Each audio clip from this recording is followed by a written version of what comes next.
안녕하세요. 저는 56살 김서영이라고 합니다. 서울 외곽의 한 동네에서 작은 책방을 운영하며 조용히 살아가고 있어요. 사람들은 요즘 누가 책을 사냐고 하지만 저는 이 서점이 제 인생이고 제 추억이고 그리고 제 딸 윤지의 성장터였다고 말하고 싶습니다. 남편은 윤지가 5살 때 세상을 떠났습니다. 그날 이후로 저는 오로지 윤지만 보고 살았어요. 책 팔아서 먹고 사는 게 빠듯했지만 아이가 그림을 참 좋아해서 물감 한 세트 사주려고 며칠을 컵라면으로 버틴 적도 있었죠. 윤지는 착하고 밝은 아이였어요. 고등학교 때부터 일러스트레이터가 꿈이라며 독학으로 그림을 배우더니 지금은 프리랜서로 꽤 자리를 잡았답니다. 전 평생을 고된 현실과 싸우며 살아왔지만 딸만은 그런 삶을 물려주고 싶지 않았습니다. 윤지가 웃는 얼굴로 제게 말하던 게 아직도 생생해요. 엄마, 나 나중에 성공하면 책방 2층에 작업실 차릴 거야. 엄마 가게랑 나랑 같이 크는 거지. 그 말에 얼마나 울컥했던지요. 그래서 저는 결혼 생각도 미뤄가며 윤지를 혼자 키웠고 그 아이가 힘들어도 꿈을 포기하지 않도록 늘 옆에서 버팀목이 되어줬습니다. 그런 딸이 어느 날 조심스럽게 그러더군요. 엄마, 나 결혼할 사람 생겼어. 그 말을 듣는데 참 이상했어요. 기쁘기도 했지만 동시에 뭔가 조용히 허전해지는 느낌. 그래도 축하해줘야죠. 아이가 사랑하는 사람을 만났다면 그보다 더 좋은 일이 어디 있을까요? 그 사람이 누구냐고 물었더니 이재훈이라고 대기업 연구원이래요. 말을 듣는 내내 제 마음은 기대 반 걱정 반이었습니다. 정말 윤지를 아껴주는 사람일까? 우리 아이만큼 순한 사람이 있을까? 그때는 몰랐습니다. 그 결혼이 제 인생에서 가장 큰 결단의 시작이 될 줄은요. 윤지가 남자친구를 데려오겠다고 했을 때 저는 하루 종일 마음이 싱숭생숭했어요. 딸이 사랑하는 사람이라지만 처음으로 데려오는 남자라는 건 부모 입장에선 복잡한 감정이 드는 법이잖아요.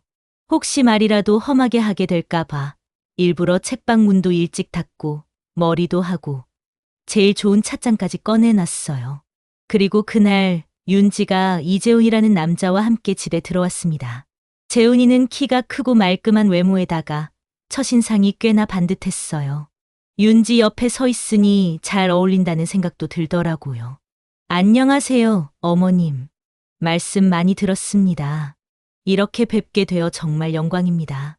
그 인사 한마디에 제가 괜히 긴장을 풀고 웃음이 나왔어요. 눈을 지그시 마주치며 말하는 태도며 따뜻한 말투에 딱히 흠잡을 데가 없었습니다.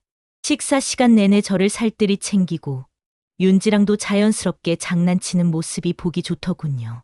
그날 밤 저는 오랜만에 따뜻한 마음으로 잠자리에 들었어요. 그래, 우리 윤지도 이제 좋은 사람 만나서 새로운 가정을 꾸릴 때가 되었구나. 이런저런 감정이 밀려왔죠. 며칠 뒤에는 상견례 자리까지 잡혔고 저는 그날을 위해 평소 입지도 않던 원피스를 꺼내 입었습니다. 재훈이 부모님도 인상이 좋아 보였고 무엇보다 두 사람 사이의 눈빛이 참 곱더군요. 그날 저는 속으로 몇 번이고 다짐했어요. 그래, 이제는 내가 이 아이를 떠나보내야 할 때야. 이게 부모의 몫이지. 하지만요, 그날 내가 본 재훈의 모습이, 그가 보여준 웃음이 나중에 모두 연기처럼 느껴질 줄은 정말 꿈에도 몰랐습니다. 결혼 날짜가 잡히고 윤지는 바빠지기 시작했습니다. 예식장, 드레스 스튜디오, 신혼여행까지 정해야 할 게 한두 가지가 아니더라고요. 그래도 제가 도와줄 수 있다는 사실에 마음이 뿌듯했습니다. 그런데 어느 날 윤지가 그러는 거예요. 엄마, 재훈 오빠가 아는 웨딩 플래너가 있어서 거기서 진행해보면 어떨까 해. 뭐 요즘은 다들 플래너 통해서 한다니 그럴 수도 있지 싶었죠. 그래서 셋이 함께 호텔 웨딩 살롱에 약속을 잡고 방문했어요. 그리고 그곳에서 그녀를 다시 만나게 됐습니다. 안녕하세요. 이번 웨딩 진행 맡게 된 정혜린 팀장입니다. 정혜린.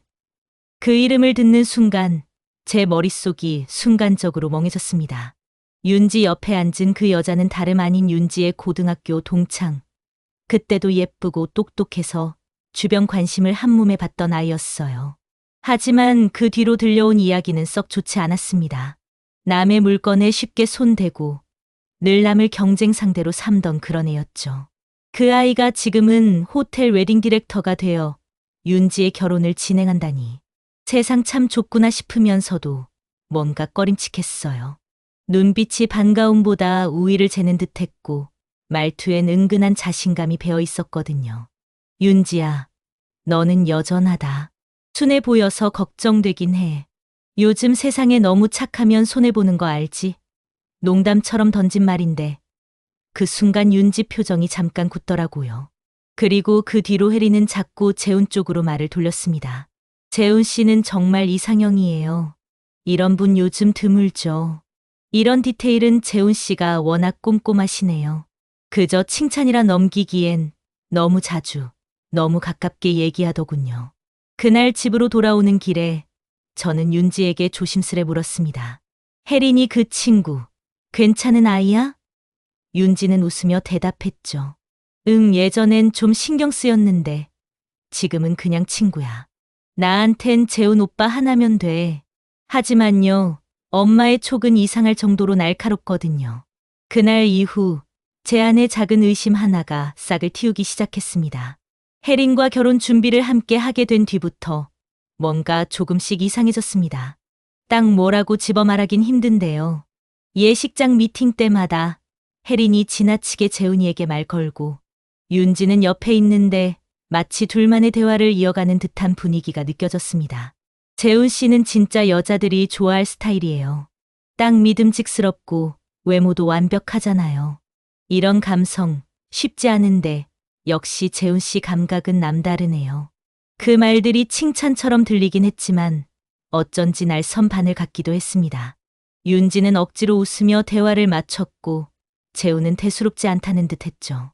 하지만 제가 보기엔 혜린의 눈빛은 단순한 직업적인 친절은 아니었습니다. 알고 다가오는 눈빛. 그리고 재훈도 그걸 막지 않고 은근히 받아주고 있는 듯한 태도. 하루는 윤지가 드레스를 고르러 간다고 해서 따라갔어요. 그날도 혜린이 동행했죠. 드레스를 갈아입고 나온 윤지를 보며 제가 말했어요. 와, 우리 딸 정말 예쁘다. 이 드레스가 딱이다. 그런데 혜린은 고개를 갸웃하며 말하더군요. 응, 예쁜데 윤지야, 어깨가 좀 좁아서 실루엣이 안 살아. 나는 그때 민소매 머메이드 라인이 더 나았던 것 같아. 한마디로 예쁘지 않다는 말이었죠. 딸의 얼굴이 사르르 굳는 게 보였습니다. 그날 집에 와서 조심스레 물었습니다. 너 혜린이한테 불편한 거 없어? 윤지는 한참을 말없이 있다가 고개를 끄덕였어요. 엄마, 나 사실 가끔 그런 생각해. 고등학교 때도 그랬거든. 늘 내 친구인 척하면서 내가 좋아하던 남자애한테 슬쩍 다가갔던 애. 근데 내가 예민한 걸 수도 있잖아. 그 말을 듣는데 가슴이 철렁 내려앉았습니다. 딸이 감정을 애써 눌러가며 믿고 있다는 걸 알고 있었거든요. 하지만 저는 속으로 결심했습니다. 만약 그 아이가 또다시 우리 딸의 소중한 걸 빼앗으려 한다면 이번엔 절대 가만히 있지 않겠다고요. 예식장 답사 겸 스튜디오 촬영지 확인을 위해 윤지, 재훈, 저 이렇게 셋이 리조트에 1박 2일로 묵게 됐습니다. 산속에 위치한 고급 리조트였고 뷰도 좋고 공기도 맑았죠. 딸아이의 결혼이 정말로 다가오는구나. 마음 한켠이 뭉클했어요. 도착한 날 저녁 윤지가 급한 통화가 있다며 방으로 올라갔고 저는 로비 카페에서 따뜻한 차 한 잔을 마시고 있었어요. 그런데요, 창밖 뷰를 멍하니 보고 있던 그때 제 시야 끝에 익숙한 두 사람의 모습이 스쳐 지나갔습니다. 재훈, 그리고 혜린. 둘이 리조트 정원 산책로를 나란히 걷고 있었어요. 이상하게도 거리감이 너무 가까웠습니다. 처음엔 그냥 우연히 마주쳐서 잠깐 걷는 거겠지 싶었죠. 하지만 그 다음 순간 혜린이 재훈의 팔을 가볍게 잡고 웃으며 기대는 장면을 제 두 눈으로 똑똑히 봐버렸습니다. 순간 심장이 쿵 내려앉았어요. 진심으로요. 심장이 고장난 것처럼 쿵. 저는 급히 자리에서 일어나 창가로 가까이 다가갔습니다. 정말 제가 잘못 본 걸까요? 그런데요. 혜린이 재훈을 쳐다보며 분명히 말했어요. 재훈 씨, 윤지랑은 그냥 순하니까 편하긴 하죠. 근데 저는 좀 다르잖아요? 재밌고 솔직하고 끌리게 만들고 그리고는 웃으며 그의 손을 잡았습니다. 그걸 본 순간 저는 그대로 밖으로 뛰쳐나갔습니다. 도저히 그 장면을 그냥 넘길 수 없었어요. 바로 둘 앞에 가서 말했죠. 혜리나, 재훈 씨, 지금 이게 무슨 상황이죠? 혜리는 놀란 표정도 없이 눈을 치켜뜨더군요. 그리고 재훈은 웃었습니다. 정말 미친 듯이 분노가 치밀었어요. 그가 한 말, 지금도 잊히질 않아요. 아, 어머님. 아까부터 같이 있었어요. 혜린 씨가 좀 장난이 심해서 걱정 안 하셔도 돼요. 그냥 친구끼리 장난입니다. 장난이라고요? 딸 결혼 앞두고 장난? 그 순간 제 손이 벌벌 떨리기 시작했어요. 속이 뒤집히고 눈앞이 노래질 만큼 화가 났습니다. 그날 밤 저는 혼자 방에 누워 윤지에게 이걸 말해야 할지 말아야 할지 수십 번도 더 고민했습니다. 하지만 그날 봤던 그 손을 잡은 모습은 지워지지 않았어요. 딸을 지켜야겠다는 생각이 내 인생 통틀어 가장 분명해진 순간이었습니다. 그날 밤 저는 도무지 잠을 잘 수가 없었습니다. 눈을 감으면 혜린이 재훈 손을 잡던 모습, 그 순간 둘이 주고받던 대화, 그 얄밉고 뻔뻔한 웃음까지 생생하게 떠올랐어요. 아침이 되자 윤지가 문을 열고 들어왔습니다. 엄마, 괜찮아? 어제 너무 피곤했지? 그 애가 밝게 웃으며 제 차잔을 챙기는데 가슴이 미어지더라고요. 결국 저는 윤지를 데리고 조용한 카페로 갔습니다. 그리고 차분하게 말했어요. 윤지야, 엄마가 어젯밤에 혜린이랑 재훈이랑 손잡고 걷는 걸 봤어. 그 애가 재훈 팔에 기대고 둘이 아주 다정하게. 윤지의 얼굴에서 표정이 싹 사라졌습니다. 그리고 혜린이 말하더라. 나는 끌리게 만든다고. 윤지는 순해서 편하지만 자긴 다르다고. 한참을 아무 말 없이 있던 윤지. 입술을 앙다물더니 떨리는 목소리로 말했어요. 엄마, 혹시 오해일 수도 있지 않을까? 그 말에 저는 순간 말문이 막혔습니다. 딸아, 그게 지금 할 말이니? 하지만 저는 참았어요. 아직은 아이가 마음 정리할 시간이 필요하다고 믿었거든요. 그런데요, 그날 저녁 더 기가 막힌 일이 벌어졌습니다. 윤지가 자리를 비운 사이 재훈이 저에게 말을 걸어왔어요. 어머님, 어제 일로 너무 걱정하시는 거 아니에요? 혜린 씨가 워낙 장난기가 많아서 그래요. 저랑은 아무 일도 없습니다. 장난이에요, 장난. 그 말을 하는 그의 얼굴. 한치의 부끄러움도 없었고, 오히려 제가 과민 반응하는 사람처럼 대하는 그 태도. 순간 제 속이 부글부글 끓어올랐습니다. 장난이라고요? 내 딸이랑 결혼 앞둔 사람이 전 여자처럼 구는 동창이랑 손잡고 걷는 게 장난이에요? 그는 살짝 웃으며 말했어요. 요즘 사람들 다 그래요, 어머님. 너무 예민하게 생각 안 하셨으면 해요.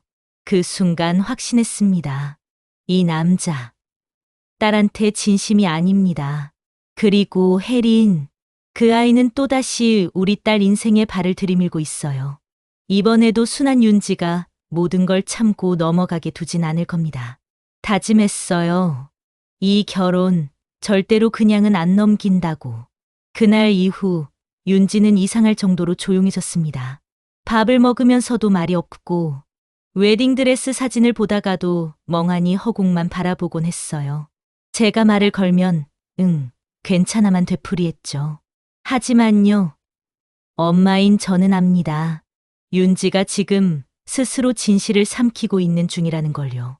그래서 억지로 다그치지 않았어요. 스스로 눈으로 확인해야 받아들일 수 있을 테니까요.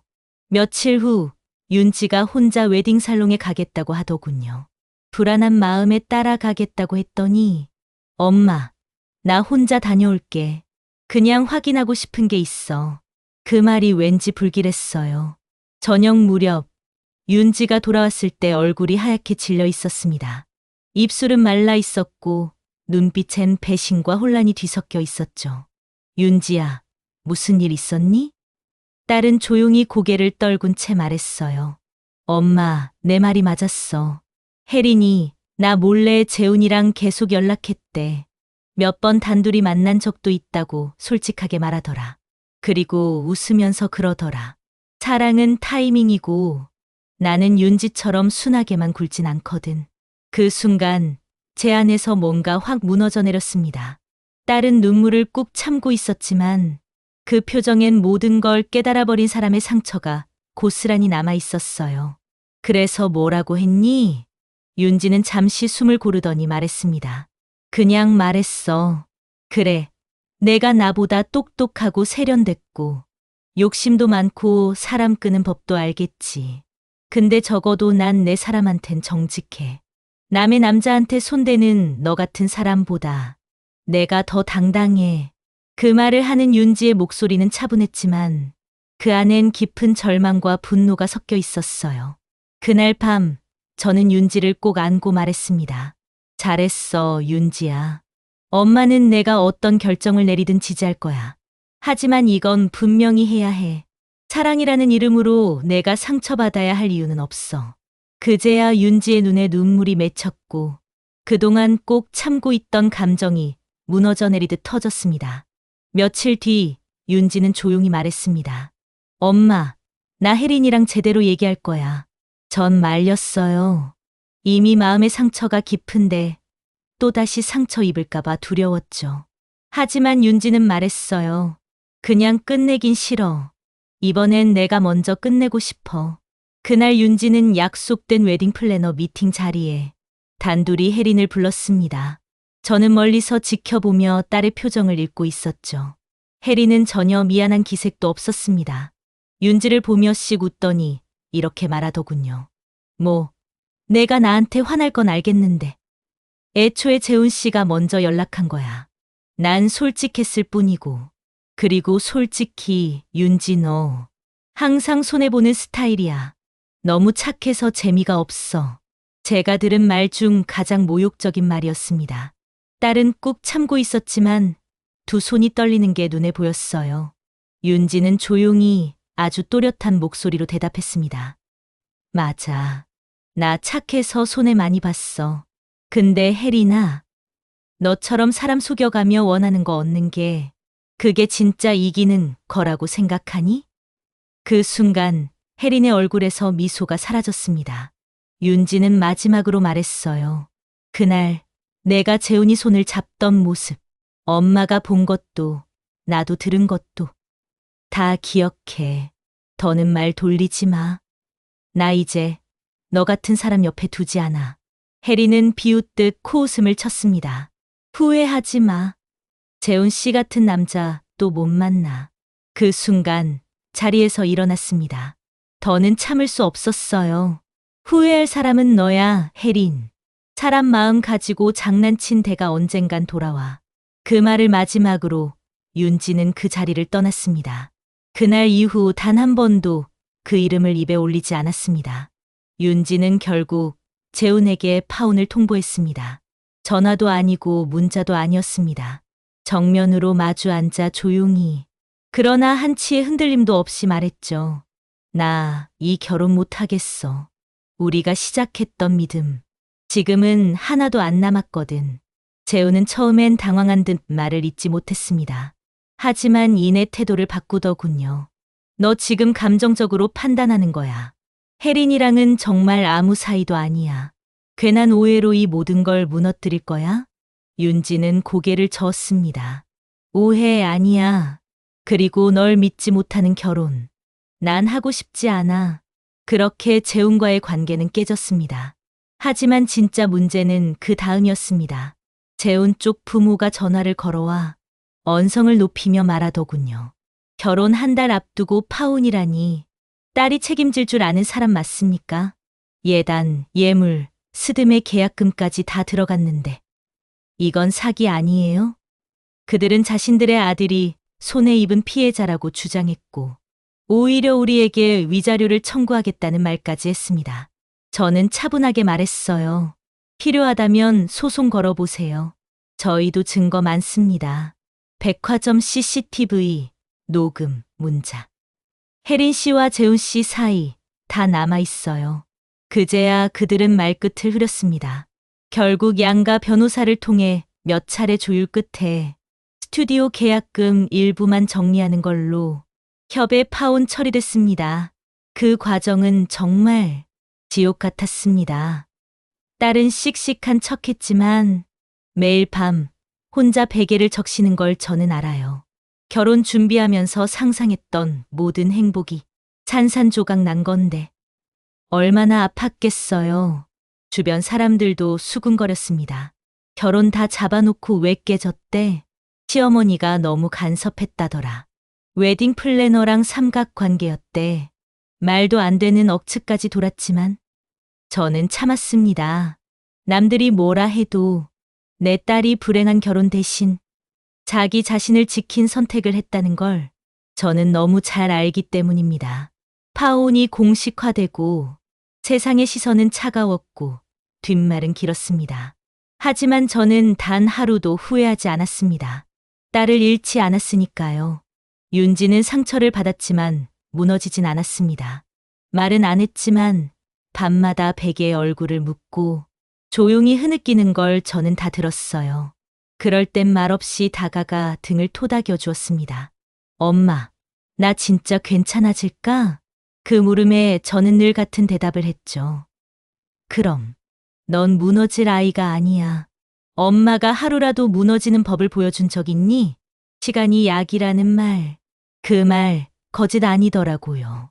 몇 달이 지나고 윤지는 다시 그림을 그리기 시작했습니다. 책방 2층, 오래된 다락방을 개조해서 자기만의 작업실을 만들었어요. 작업 중인 그림책 제목이 그러더군요. 내가 나를 안아준 날, 표지를 보는데 제가 오히려 위로받는 기분이 들었습니다. 주말이면 윤지가 손수 만든 도시락을 싸들고 둘이 나란히 등산을 다니거나 오래된 DVD를 꺼내 함께 영화를 봅니다. 평범하지만 이보다 더 따뜻할 순 없는 하루들. 어느 날 윤지가 제게 말했어요. 엄마, 나 요즘 너무 편하고 좋아. 결혼 준비하던 때보다 지금이 더 나 같아. 그 말을 듣는데 눈물이 핑 돌았습니다. 그래, 결국 사랑이 아니라 나 자신을 지키는 선택이 딸을 더 화나게 만드는구나 싶었어요. 지금도 가끔은 생각합니다. 그때 내가 조금만 더 참았다면? 결혼을 밀어붙였다면? 아니요. 그건 딸의 인생을 파는 일이었을 겁니다. 나는 예물 반지 하나 보러 갔다가 파혼시킨 엄마로 불릴지 몰라도 제 아이의 인생을 망치게 둘 수는 없었습니다. 저는 후회하지 않습니다. 지금 제 딸은 누구보다 아름답고 단단하게 자기 삶을 살아가고 있습니다. 그것만으로 저는 충분합니다. 한 여자는 딸의 인생에서 가장 아플 수도 있었던 선택을 대신해줬습니다. 파혼이라는 상처보다 더 무서운 건 불행한 결혼이란 걸 그녀는 알았던 거죠. 세상의 기준보다 딸의 자존심을 택한 엄마. 그 결단의 끝엔 자기 자신을 지켜낸 딸의 미소가 있었습니다. 여러분이라면 눈앞에서 그 장면을 봤을 때 어떻게 하셨을까요?